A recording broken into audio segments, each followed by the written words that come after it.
시청자 여러분 안녕하십니까? 4월 23일 윈티비 미주 뉴스입니다. 저출산 문제 해결을 위해 트럼프 행정부가 결혼과 출산 장려 방안을 검토하고 있습니다.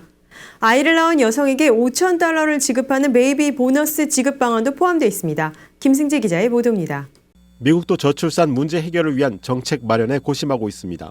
보도에 따르면 백악관 참모진은 출산율 제고를 위해 다양한 단체로부터 정책 제안을 받고 있으며 이 중에는 아이를 낳은 여성에게 $5,000를 지급하는 베이비 보너스 지급 방안도 포함되어 있습니다.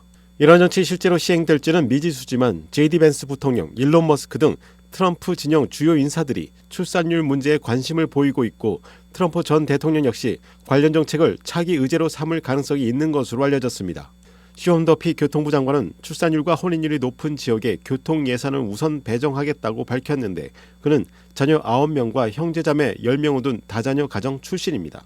미국의 현재 출산율은 여성 1인당 1.62명으로 한국보다는 높지만 2007년 이후 지속적으로 하락해 인구 고령화와 사회 안전망 지속성에 대한 우려가 커지고 있습니다. 윈티비 뉴스 김승재입니다. 트럼프 대통령은 파월 의장이 금리 인하에 좀 더 적극적으로 나서길 바란다며 그를 해임할 계획이 없다고 밝혔습니다. 심영재 기자의 보도입니다. 도널드 트럼프 미국 대통령이 22일 연방준비제도 제롬 파월 의장을 해임할 계획이 없다고 밝혔습니다.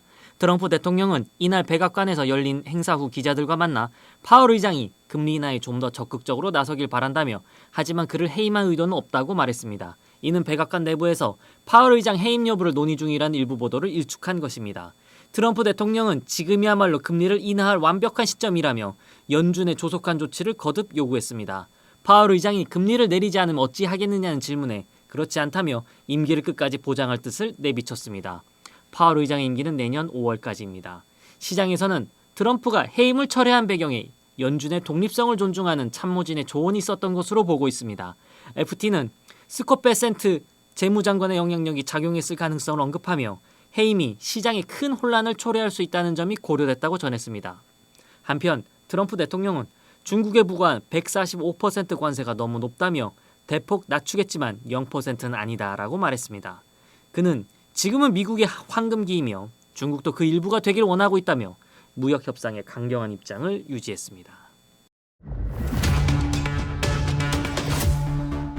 면접에서 AI를 통해 거짓 정보를 전달한 한인 20대 남성이 주요 IT 기업 면접을 통과하고 75억 원 규모의 초기 투자까지 유치했습니다. 김승재 기자가 전합니다.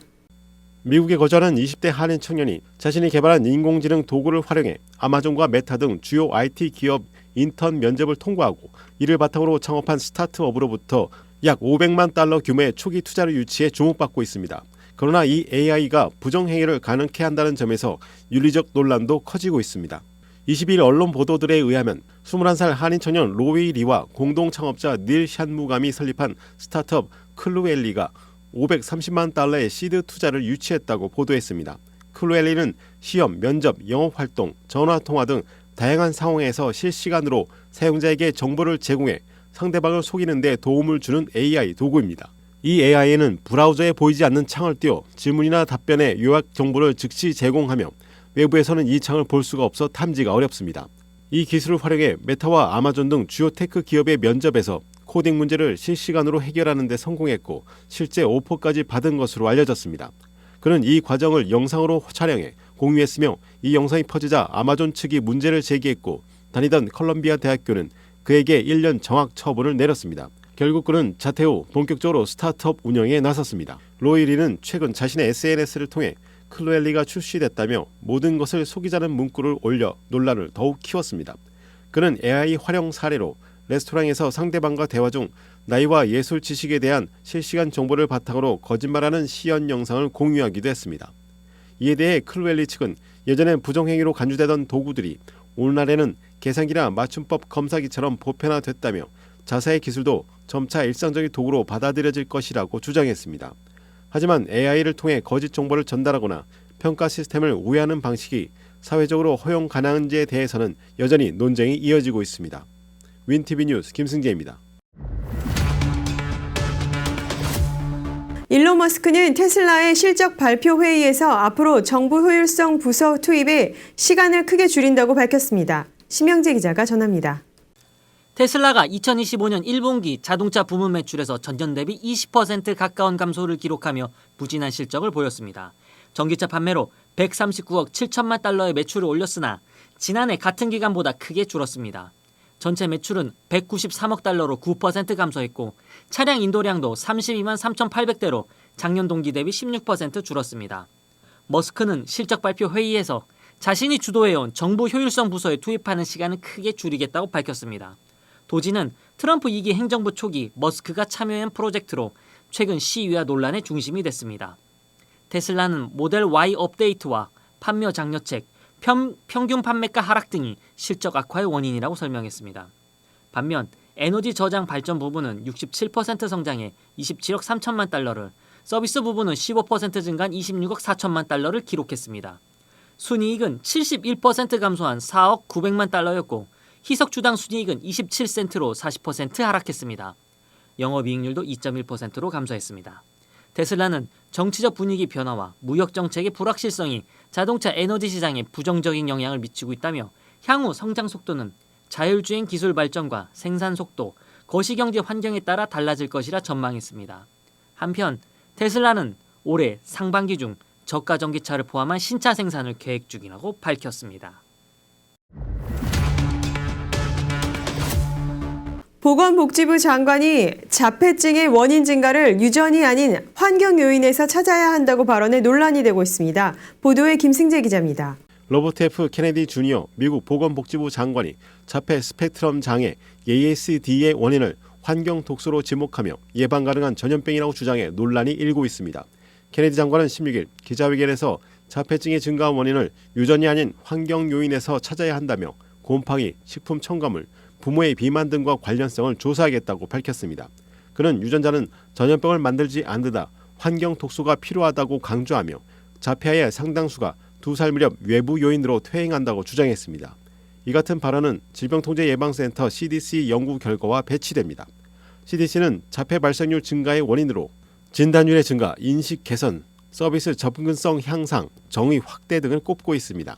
자폐증 관련 전문가들과 단체들은 즉각 반발했습니다. 자폐증 연구자들은 자폐가 100개 이상의 유전적 요인과 관련돼 있으며 자폐는 감염병이 아니므로 예방이 가능하다는 주장은 과학적으로 근거가 없다고 지적했습니다.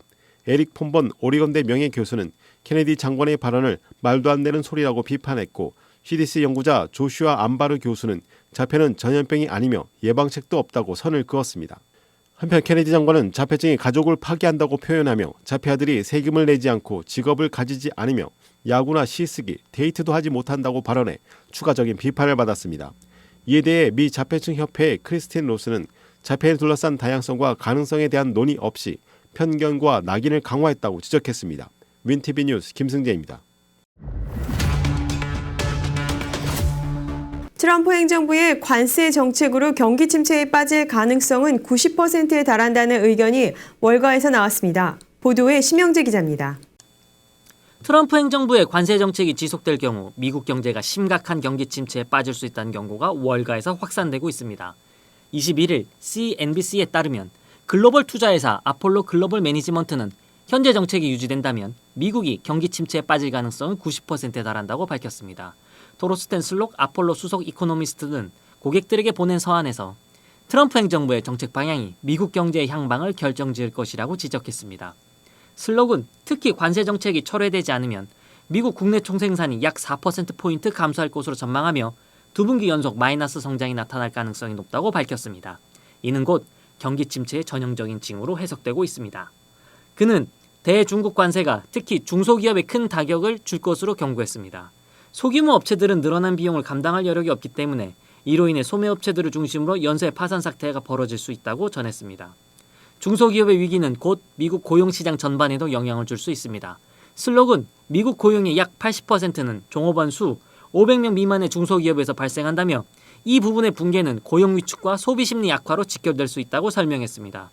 그는 또한 아직까지는 실업지표의 관세 충격이 본격 반영되진 않았지만 주간 실업수당 청구 건수 등을 예의주시해야 한다고 덧붙였습니다. 한편 JP모건 역시 트럼프 행정부의 관세 정책을 리스크 요인으로 꼽으며 미국의 경기 침체 가능성을 60%로 상향 조정한 바 있습니다. 북한 인권 특사에서 줄리 터너가 면직됐습니다.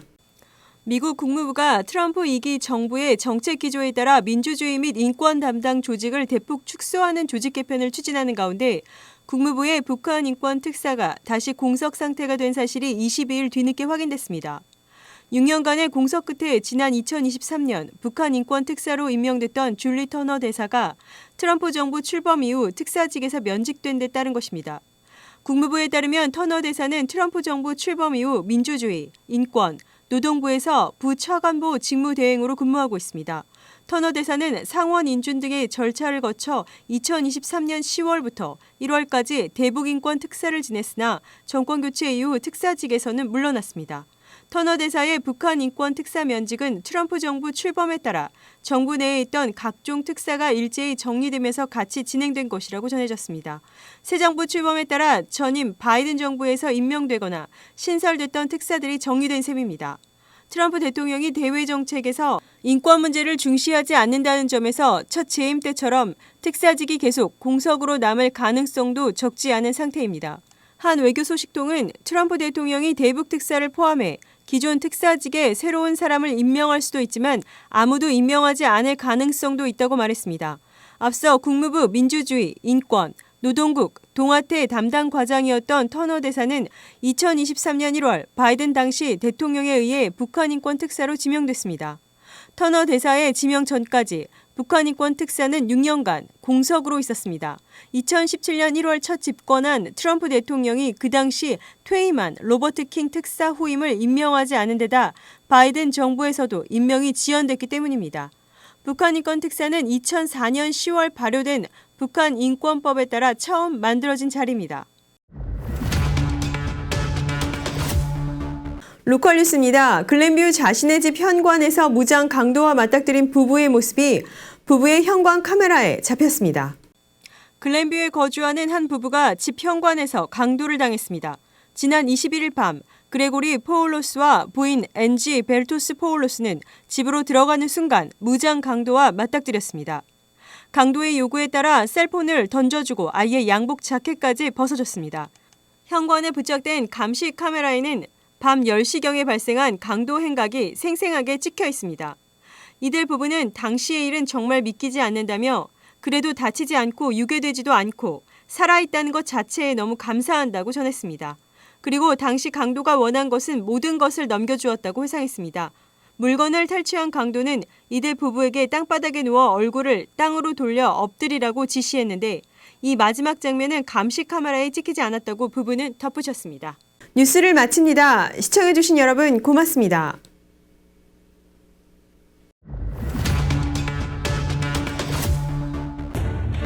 채널 24.5 윈TV 시카고 윈TV는 공중파 채널 24.5를 통해 매일 24시간 방송하는 미 중서부 최대 한인 방송국이며 시카고 한국일보도 함께 경영하는 종합 미디어 그룹입니다. 저희 유튜브 채널 윈TV 시카고의 성장을 위해 구독과 좋아요를 눌러주세요.